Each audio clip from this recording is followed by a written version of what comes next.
efficiently, effectively.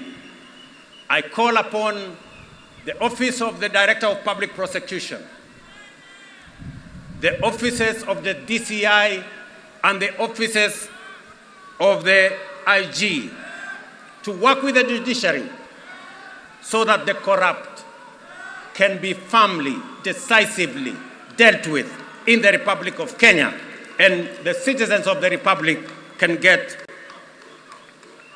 their due in the expenditure of public resources. I know that of recent, we have seen incidences of our girls, our mothers, our women who have been murdered in cold blood. And let me say this, that the DCI and all the investigative authorities in the Republic of Kenya must stand up to these criminals, and we must deal decisively and firmly. And I want to ask us as a society to be careful with strangers, to be careful with people who lure our girls, our women into situations that compromise their security. But we must be on the lookout, all of us as a nation. This is yet another moment. This is yet another beginning. And I am confident that we are going to take Kenya to the next level. Professor Kindiki, as you and all know, there is much to be done to fulfill our commitments and set our nation on the path to prosperity. I expect you to embark on your duties with dispatch and zeal. I wish you success as you begin your service in the high office you have assumed today. May God bless you. May God bless your family. And may God bless our great republic, the nation of Kenya. Asanteni sana, Mungu wabariki, na tutasonga mbele pamoja. Asanteni. Naomba sote sasa tusimame wima kama ishara ya uzalendo wetu. Tumalizie kwa wimbo wa taifa. Wimbo wa taifa.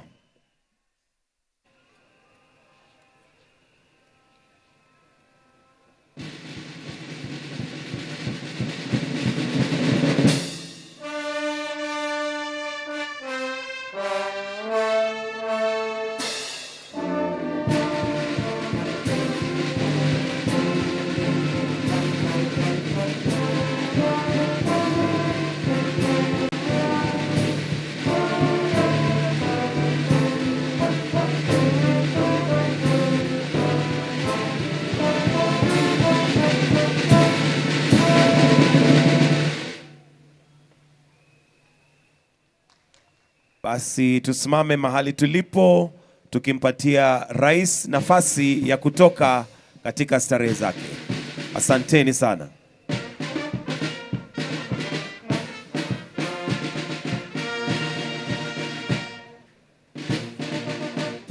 Tutamruhusu Mheshimiwa Rais aweze kuondoka, na kisha Mheshimiwa Naibu Rais atafuata nyuma wakiandamana pamoja na viongozi wengine.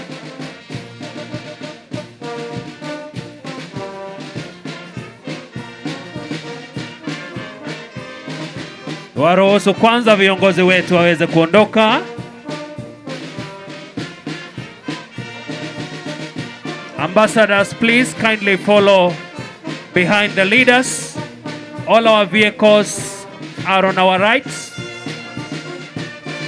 All ambassadors present, kindly find your way on our right.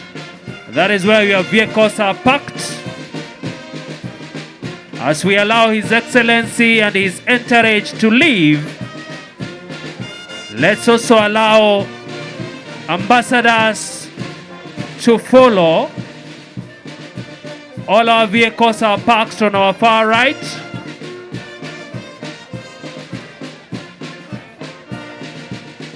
Waruhusu viongozi wetu waweze kuondoka.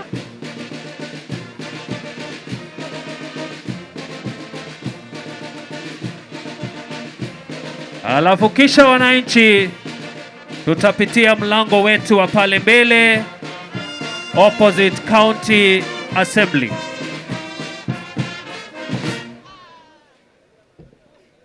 Asanteni sana wananchi, tunapowaruhusu viongozi wetu kuweza kuondoka. Wengine wote tutatumia lango lililo nyuma yetu kando ya ofisi ya gavana tukaweza kuondoka. Tunapowaruhusu wageni wetu kuweza kuondoka. All ambassadors kindly follow on your right. That is where your vehicles are parked towards the next destination. May we allow all ambassadors to please exit through our far right. Your vehicles are parked on that end. All right, 11:54. The function at the KICC is coming to an end. And now we have Deputy President Kithure Kindiki, Professor Abraham Kithure Kindiki, of course, a function that has seen quite a number of people attend a speech by the now Deputy President and also the head of state. Right now, what you're seeing on your screen, of course, people just leaving the venue that has been used to swear in the second in command, who has been sworn in at exactly 10. He took the oath of office at around 10:50, and that was the time that he got sworn in. In under 2 hours, this function is over, and we have a deputy president in the office of the deputy president. Kithure Kindiki has taken the oath of office at this particular moment. Professor Ogolla, let me start with you. Let's start with the speech, with what you got to hear from Kithure Kindiki first. Yeah, first of all, if you compare to the former deputy president, now we can say former, Rigathi Gachagua, the new deputy president wanted to show the opposite, because you cannot walk the path that made him leave office. He was walking another path, and his message was full of loyalty. But for me, that didn't move me the most. What moved me, that is a positive thing about the professor, he took time to thank the people he worked with. He took time to be grateful to people he worked with. So Prof, I'll cut you short because I want to cross over to David Kagina, who is at the KICC for an update and the latest as far as this swearing in is concerned. David Kagina, we have a new deputy president at the moment. Kithure Kindiki is the second in command. You've been there witnessing the whole event. Bring us up to speed on the latest. Him achieve the next level in terms of administration and even the government, achieving the government agenda. Kithure Kindiki has also mentioned that he is willing and up to task to lighten the burden of the president, the burden carried on the shoulders of the president in delivering his mandate. He has also said that he is not taking it for granted that the president did nominate him to take over from his predecessor after the impeachment process. Remember, Kithure Kindiki was one of the highly contesting people for the post of the deputy president and the run-up to the 2022 general election, and therefore 1st of November 2024 marks a dream come true for the 52-year-old law professor. And in his speech, President William Ruto has mentioned that he was indeed proud to be witnessing the swearing in of Kithure Kindiki as his deputy president, mentioning that he knows him for over 2 decades as a person who is a dedicated professional, a patriot dedicated to cohesion and unity, peace as well as stability.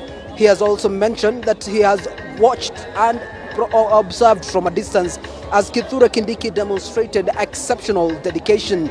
He has also mentioned in his now deputy, as someone who is highly qualified and an outstanding scholar. He has also mentioned him as someone who is humble, selfless, and reiterating again on the experience that Kindiki has. He has also mentioned and directed his deputy, like he had just mentioned in his speech, that he indeed ought to serve Kenya as a whole, throwing jabs at the former deputy Rigathi Gachagua, who among other grounds was impeached for sidelining other parts of the country in what was termed as Murima. And the president did not hold back from mentioning that and reiterating over and over again, reminding elected leaders all the way from members of the county assembly to the members of parliament to other leaders within the leadership public service that indeed their role is to serve the public regardless of where they're from. The president was categorically mentioning that they should not be discriminated, whether they come from the sides of the ocean, whether they come from the sides of the lake, or whether they come from the mountain. Remember, Rigathi Gachagua was known for the phrase Murima, which are part of what was presented in Parliament as evidence as to why he ought to be impeached. The president was also adamant to mention that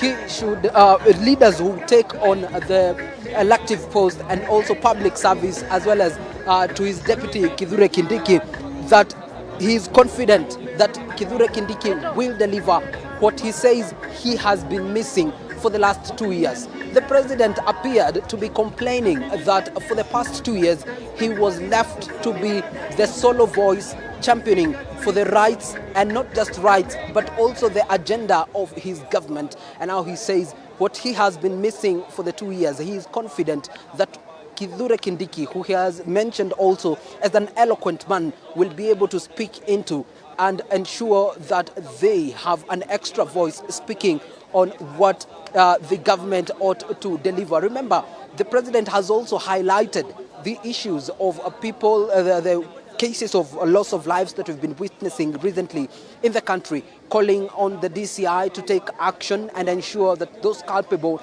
are brought to book.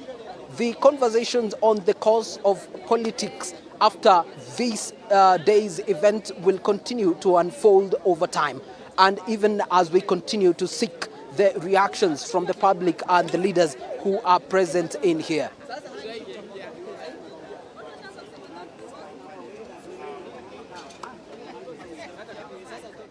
They are bringing us up to speed with what has been happening at the KICC, the venue where we've witnessed the swearing in of Kithure Kindiki, who is now the second in command. Of course, now his office will be at Harambee Annex, where Deputy President Rigathi Gachagua, impeached now, used to carry out the functions of the office of the Deputy President. That office now goes to Kithure Kindiki, who's just been sworn in.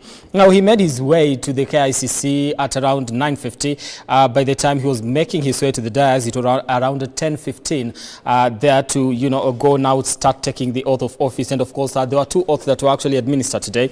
And the one was the allegiance oath, and another one was the oath to commit to execute functions according to the office of the Deputy President, I believe. And you see, I want to bring you to this, these two oaths.